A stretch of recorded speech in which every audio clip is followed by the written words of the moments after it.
Hello, everyone. I'm Sam Eckmann of Gold Derby here with Tony nominee Jim Parsons of Mother Play. Congrats on your first ever Tony Thank nomination, you. Jim. Thank you. I'm Um, I'm wearing my pin actually. I'm quite excited. It's sort of a coincidence. I just came from the Tony nominee luncheon, and so I was wearing it for that. And I saw it in the mirror right before came in to talk to you, and I was like, I'm not going to take it off. This is an interview about the Tonys, so okay, wear it. it's official. Yes, It's it's very official. appropriate. Yeah, yeah, And what must be nice about it too is that all of your cast, all three of you, were oh, recognized. What yeah. what was the energy like after you found out you're all nominated and you come to the theater for the performance, that next It performance? was it was a certain sense of elation, a certain sense of kind of not fully believing it. I mean, for one thing, we were one of the last shows to open, so everything happened very quickly in general. But also, like, I don't know. I already feel like I'm in a situation that will, no matter how well things go from here on out, will not be repeated. I can't imagine being in another show where everyone in the cast is nominated. Now, mind you, it's only three people. You know, you have a show like Stereophonic that has what? They have like five people nominated, Right. but they have a slightly bigger cast. Um, but it was amazing. And with this show in particular, it had a resonance because I mean, you've seen it, but like we're all three together just really the entire time. And because it's a new play, we've been like that for months now, starting with workshops in November of last year and things like that. And so and because of that, I do think there was a slight sense of once it was in the rearview mirror, kind of relief going, oh, that could have sucked. I would have been the odd man out with a little, I don't know how my ego would have dealt with that for a couple of days, but no. Mostly it was just like kind of dreamlike. It's like, wow, that's amazing. Well, this play, you play Carl in this Yeah, show, who is it's a semi-autobiographical story yes, of Paula Vogel's life, that's right. and Carl really was her brother. I'm That's right. wondering, during that creative process, you have Paula there. Yeah. Were you able to kind of glean anything that even went beyond the script of things of the real Carl you wanted to incorporate? Yes. Well, in that Paula was around for the whole process. And I had never met Paula before and I'd never worked there before. And I didn't know what a generous, like, collaborator she was as a writer. She came into the room and said, I write plays and characters to a certain point, and then we get actors, and then I start writing for the actors. And it's just, I don't know if every writer feels that. You couldn't always feel that way because sometimes you have to finish a play. Not everyone's in the position Paula Vogel is in to do something like that. Um, but there's just this generosity to it, and also, if I look at it correctly, it's very smart on her own part. I mean, this is the first production of this, and give herself the best shot. It's smart to tailor it as much as you can to the actors, but she was in the room, that was her attitude, but she shared so many family stories. Anytime we had a question about something, it would always lead to more information than you could ever actively use, but was always playing behind it.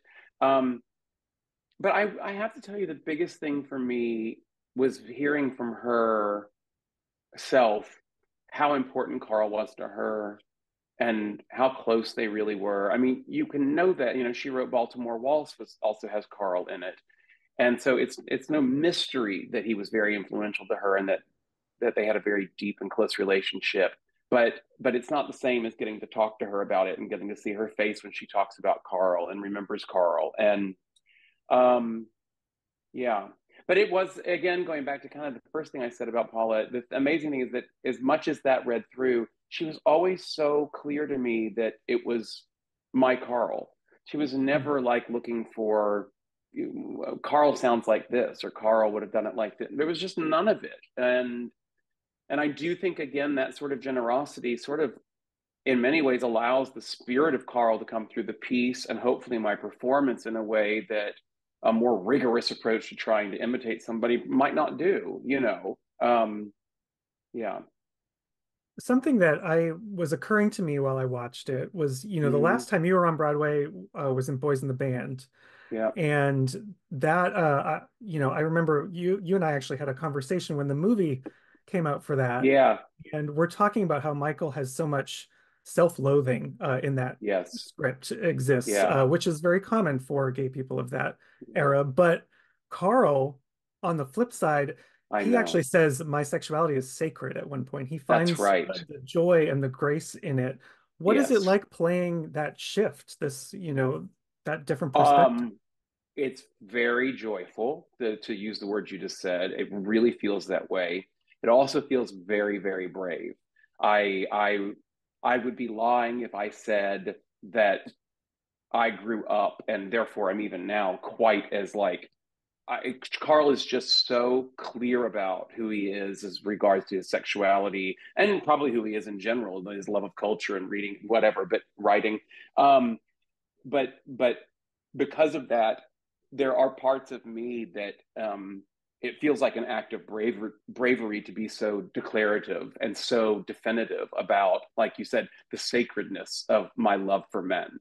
Um, but I do think it's also a very, in some ways, evolved point of view, if you will. There's something very wise about it. There's something very not just healthy but honest about it that I think it can be easy to shy away from for whatever reason. Like, I don't even know what the reasons are, and I'm not even sure I'm right about that. It's just how I feel when I'm doing it. I'm like, I I I so cherish this opportunity to get to walk in someone's shoes who is so, you know, embracing about his life like this. It's something that I feel that I've had to grow into more, that he Mm. was naturally that as a young man. And to your point, so vastly different than a character like Michael and Boys in the Band. And, you know, I it occurs to me more with every gay role I've played, what a gift it's been to me as a gay man to have probably just as a human, but certainly as a gay man, to get to explore all these different, not just types of homosexual men, but in the case of like a Carl, I span one gay man's entire life cycle. He dies very early in his life from AIDS. But given that, I am a child, I'm an adolescent, I'm a young man, and I'm a dying gay man at the end. And I'm older than Carl was when he died by a good amount already. But at the same time, I don't think I would have been as ready and open to playing that whole life cycle like that until I got to this point. I don't think I could have done it in my 30s. It wouldn't have been the same thing at all for me. Um, which that could be for whatever reason, but it's a real gift to me. And I feel like as joyful as it is to be on stage and hopefully as a gift to other people at times too, to see a performance or whatever, it's something that is that really uh, is just moves my own life forward in its own way. So that's a blessing. Mm. He has, it seems like, so many ways that he firmly protects himself, often from his mother. You have a lot Yeah. of intense scenes with Jessica Lange in this. And Yeah. I especially loved the kind of monologue he does about envisioning himself as Anastasia Romanov, as like Yes. this shield that comes up. Can you Yep. walk us through that moment? What does that mean for him? Yeah. Well, first off, it's it's one of my favorite moments in the play for a couple of reasons. And the first one is because when I first read the play and didn't know exactly what that moment was about, I loved how outlandish isn't the right word, but a little out of left field it seemed to me. Um, it kind of goes from prosaic to poetry in a moment like that, where you're and and I'm just all there for that. And I didn't know what Paula was doing, but I was so glad she was doing it, whatever it was. And the more I worked on it, I feel like me and Tina Landau, the director, I feel like we both, it slowly built with us of what this was. And it became very clear that Carl's a gifted storyteller. And and that's exactly what he's doing in that moment. He's been turned away by his mother, and which and forced away from his sister, kicked out of his family basically. And that's his way of buoying up his defenses to, this is how I'm going to have to carry on.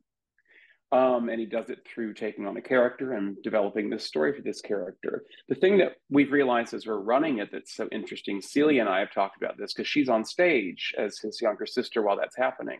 And it's been another thing that I think is so great about what Paula did, which is kind of the mystery of going, why is she standing on stage listening to this? And the more we've done it, the more we're like, he's teaching Martha, whether he means to or not in that moment, he's teaching her a method of shielding yourself from the slings and arrows of life that are going to come to you. And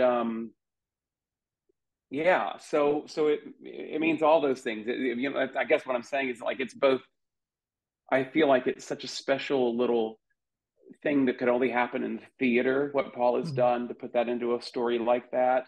And also storytelling wise, it's so moving to me the way it deepens both your understanding of Carl as a character and his relationship to his sister in that same moment. It's just kind of perfect in my mind about what she's constructed there. Yeah, it's such an interesting relationship between Carl and his sister. I don't know that I've ever seen one like that portrayed on stage, where it is really the older gay brother is very much the protector and Yeah, almost parent figure at some yeah. points for his also queer sister. Well, and such an intimacy there too. Like they're clearly very fond to be, obviously very fond, but like they're very close. Hmm. They're physically close. They role play gender switches with each other as children. They're kind of platonic lovers in a way. And I don't know that Paula hasn't used that word when referencing Carl. I mean, as sort of one of the great loves of her life was her brother, which again wasn't necessarily obviously a sexual thing. Although, and this is something that's, I don't think a lot of people grew up around this, but like there's a sexual frankness in their conversations with each other. We have that moment where the first person Carl tells that he had sex is his little sister. Right. And that was another one when I first read it was like, what is Paula doing? And I was excited about it, but I knew I didn't know what was going on yet. And but it was so fun to get to keep playing it and playing it until it really found out what it was or whatever. And that moment in particular, I think I love speaks to some of the whiplash emotional and storytelling things that Paul has used in this, which is like I feel like I feel like I can sense the audience every night feeling the same way I did when I read the line when Carl out of nowhere says, I have to tell someone I had sex last night. It's out of nowhere and it's on to the next thing on each side of that sentence. You don't have time to digest it. You're like, huh?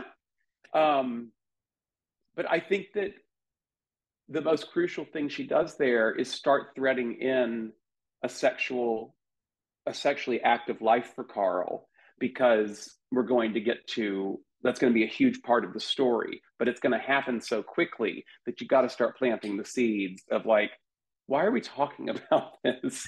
And then it kind of, I think things unfold because they happen so quickly. I think, but it keeps it grounded, it keeps it like not out of nowhere. Hmm. You mentioned the feeling the audience, and I know Mm, when I saw it, you can tell there's a lot of reaction, especially from people who might see themselves or see family yeah, in this story. And the haze is like it's the smallest theater on Broadway. so intimate. What does that feeling do for you when you have that Oh, intimacy?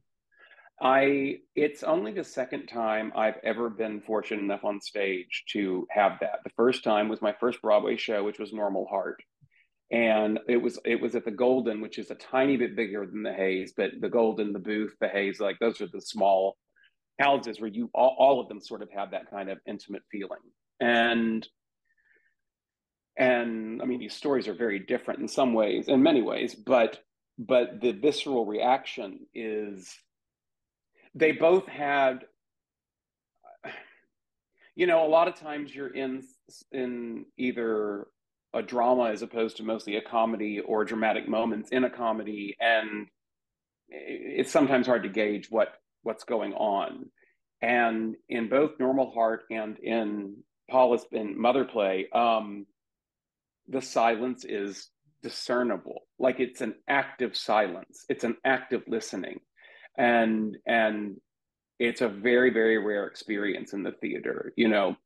One of the things I'm actually not on stage for, but I'm right off stage, is that whole 11-minute whatever it is ballet that you want to call it, that Jessica does, which is amazing in general. But I've never heard a theater that quiet for so long.